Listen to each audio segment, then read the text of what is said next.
अंतर्राष्ट्रीय महिला दिवस पर आज हम बात करेंगे जयपुर की पद्मश्री डॉक्टर माया टंडन की, जिन्हें उनके सामाजिक कार्य के लिए जाना जाता है। सड़क हादसों में घायलों की मदद के लिए डॉक्टर माया टंडन ने सहायता नाम से एक एनजीओ बनाया, जिसके जरिए घायलों को तुरंत उपचार देने की ट्रेनिंग देना शुरू किया गया। डॉक्टर टंडन जयपुर के जेके लोन अस्पताल की अधीक्षक भी रह चुकी हैं। डॉक्टर माया टंडन से विशेष बातचीत की हमारे संवाददाता महेश दाधीच ने।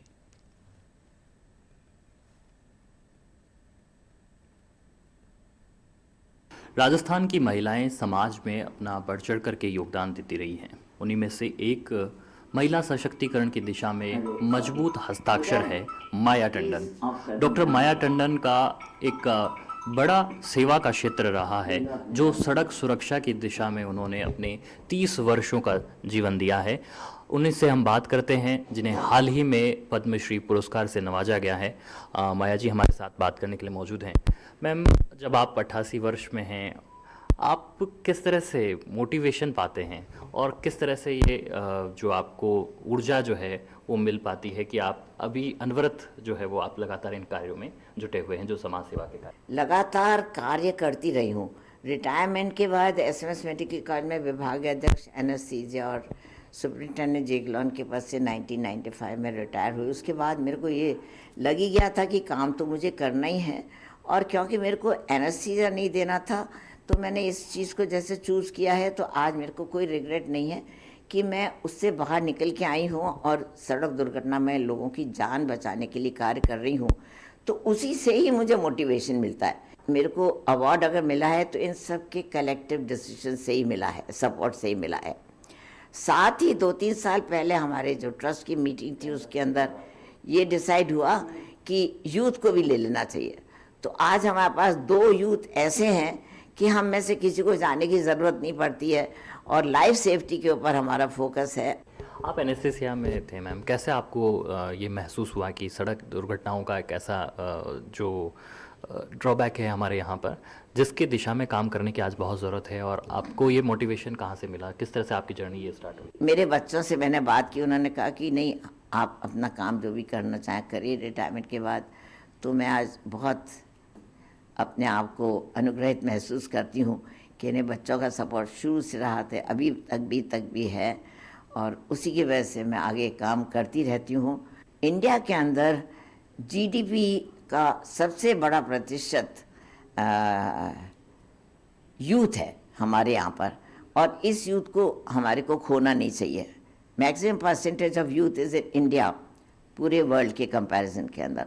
यूथ ये भी समझते हैं कि आज अपने माँ बाप की एक अकेली संतान है, तब भी माँ बाप के कहने पर भी वो लोग नहीं मानते हैं, और एक बार वो व्यक्ति एक ही जना उसके फैमिली का होता है, चला जाता है, तो वो ज़िंदगी भर के लिए हाथ मल के रह जाते हैं पेरेंट्स। तो मेरी ये एक तो इस चीज़ लिए इच्छा है कि सब यूथ को मैं एक मोटिवेट करूं। तो मेरी एक रिक्वेस्ट है यूथ से कि प्लीज़ अपना ख्याल रखिए, सुरक्षित घर पहुंचिए। आपके पेरेंट्स आपका इंतज़ार कर रहे हैं, आपकी फैमिली आपका इंतज़ार कर रही है। मैम, जब महिला सशक्तिकरण की बात हम कर रहे हैं और जब महिला दिवस हम मना रहे हैं, किस रूप में आप इस दिवस को साकार मानते हैं? महिलाओं के लिए जो भी सरकारी जो प्रयास हो रहे हैं, उसके साथ में ही सोसाइटीज़ की तरफ से जो काम किया जा रहा है, उसको आप कैसे देखते हैं? मैं तो बड़ी भागीदारी हमारे राजस्थान यूनिवर्सिटी विमेंस एसोसिएशन को देखती हूँ, जहाँ पर मैं 35 साल से उनके साथ जुड़ी हुई हूँ। मैं प्रेसिडेंट भी रह चुकी हूँ राजस्थान यूनिवर्सिटी विमेंस एसोसिएशन में 2004 से 6 के अंदर। उसके बाद मैं महिला प्रकोष्ठ की वो भी रह चुकी हूँ, कन्वीनर भी रह चुकी हूँ। 2024 के अंदर एकदम से कॉल आया मिनिस्ट्री ऑफ होम अफेयर्स के यहाँ से कि मेरे को पद्मश्री से नवाजा गया। उसके लिए मेरे को बताया गया। मेरे को एकदम से आंख में आंसू आ गए, खुशी के आंसू थे, और तब से मैंने सोचा कि विमेन को हमें कहना चाहिए कि आप भी मेरे जैसा मोटिवेशन लो।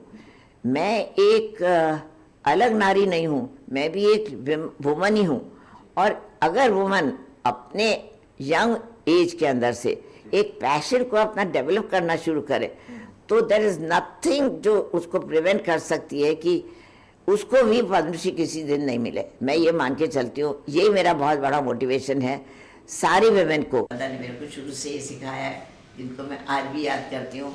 पढ़ी लिखी नहीं थी, पर ऐसी महिला थी, सशक्तिकरण उन्हीं से मेरे को मिला है। और आज मैं जो कुछ हूँ मेरे पेरेंट्स की, मेरे बच्चों की वजह से। ठान ले कुछ भी तो मुश्किल कुछ भी नहीं है, यही कहना है डॉक्टर माया टंडन का, जो महिला सशक्तिकरण का आज एक मजबूत हस्ताक्षर है। और उन्होंने महिलाओं को भी यही संदेश दिया है कि वे अपने क्षेत्र में अपने जुनून को पूरा करने की दिशा में पूरी कवायद और कोशिशें करें। कैमरा पर्सन केदार प्रसाद के साथ महेश दाधीच, टीडी न्यूज़, जयपुर।